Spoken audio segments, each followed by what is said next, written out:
नमस्कार दोस्तों, आज मैं आपको बैसाख मास में नित्य नियम से सुनी जाने वाली तुलसी माता की कहानी सुनाने जा रही हूँ। प्रेम से बोलिए तुलसी माता की जय हो, माधव भगवान की जय हो। एक समय की बात है, एक गांव में एक परिवार रहता था। उस परिवार में माँ, बेटा और बहू रहते थे। बहू बहुत सीधी सादी और शांत स्वभाव की थी, पर सास बहुत ही झगड़ालू और घमंडी थी। वह अपने बहू के साथ बहुत अत्याचार करती थी, उससे घर का सारा काम करवाती और उसे खाने के लिए एक सूखी रोटी दे देती।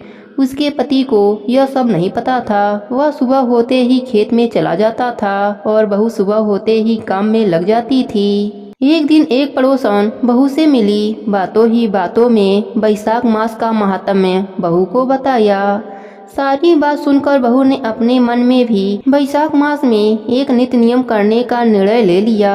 शाम को बैसाख महात्म्य की बात अपने सास को बताई। तब वह बोली, कोई जरूरत नहीं है कोई नियम लेने की, घर का काम करो। बहू चुप रह गई। जब बैसाख मास आया तो बहू सुबह जल्दी उठकर नदी पर स्नान करने गई। वहीं पर एक घड़ा में पानी भरा और तुलसी जी के पौधे को सींचा। वहीं बैठकर तुलसी माता की कहानी सुनी। बहू यही नियम पूरे बैसाख मास में करने का ले लिया। सास के जागने से पहले बहू घर आ जाती थी। यही सिलसिला रोज का था। किसी तरह बैसाख का आधा माह बीता। एक दिन सास जल्दी उठ गई। उसने देखा घर में बहू नहीं है। वह समझ गई कि वह जरूर तुलसी सींचने गई है। बहू के वापस आने पर उसने बहू से कुछ भी नहीं कहा। सास सोच रही थी कि बहू का नित्य नियम कैसे छुड़ाया जाए। अगले दिन सास ने उसका मटका बदल दिया। पक्के मटके की जगह कच्ची मिट्टी का मटका रख दिया। सुबह अंधेरे में बहू कच्ची मिट्टी का मटका लेकर नदी पर गई। बहू ने स्नान किया। फिर उसने मटके में जल भरने के लिए जैसे ही मटका नदी में डुबोया, मटका गल गया और सारी मिट्टी बह गई। बहू यह देखकर रोने लगी। वह तुलसी माता के पास आकर रोने लगी और रोते रोते बोली, हे तुलसी माता, आज मेरे नियम टूट गए, मुझे क्षमा कर दीजिएगा। तभी तुलसी माता प्रकट होकर बोली, तुमने आज जल के स्थान पर अपने आंसुओं से मुझे सींचा है, तुम्हारा नेम पूरा हो गया। तब बहू ने कहा, माता, मैं कल कैसे जल लेकर आऊंगी? यदि मेरी सास को पता चला कि मैंने मटका नदी में बहा दिया तो वह बहुत गुस्सा होंगी। तब तुलसी माता ने उसे एक सोने का मटका दिया, जिसे लेकर बहू खुशी खुशी घर आ गई। सास के पूछने पर उसने सारी बात बता दी। सास बहुत ही खुश हुई। उसने अपने बहू से कहा, सोने के मटके में यदि जल लेकर जाओगी तो गांव वाले इसे छीन लेंगे। तुम कल फिर जाकर तुलसी माता से रोकर दूसरा मटका मांग लेना। बहू बहुत ही सीधी साधी थी। वह अगले दिन तुलसी माता के पास जाकर फिर से रोने लगी।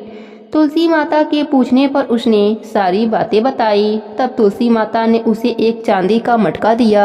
बहू चांदी का मटका लेकर घर आ गई, लेकिन उसकी सास ने वह भी रख लिया और अपने बहू से फिर अगले दिन रोने को कहा। बहू सास के डर से फिर तुलसी माता के पास जाकर रोने लगी। फिर तुलसी माता आकर पूछा, क्यों रो रही हो? बहू ने सारी बात बताई।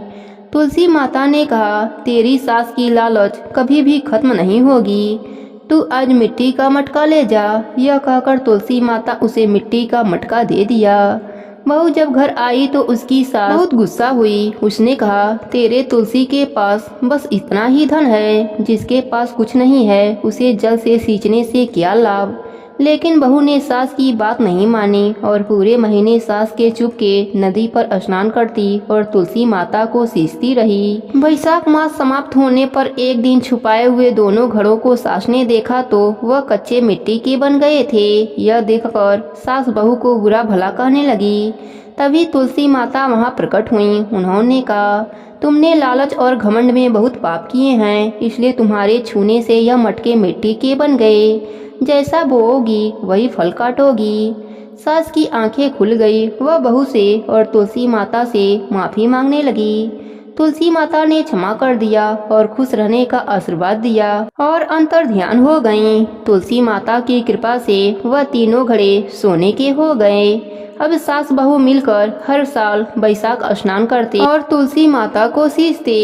तुलसी माता की कृपा से उनका घर धन धन से भर गया। हे तुलसी माता, जैसे आपने सास बहू पर अपनी कृपा करी वैसे ही अपने सभी भक्तों पर अपनी कृपा बनाए रखना। प्रेम से बोलिए तुलसी माता की जय हो, माधव भगवान की जय हो।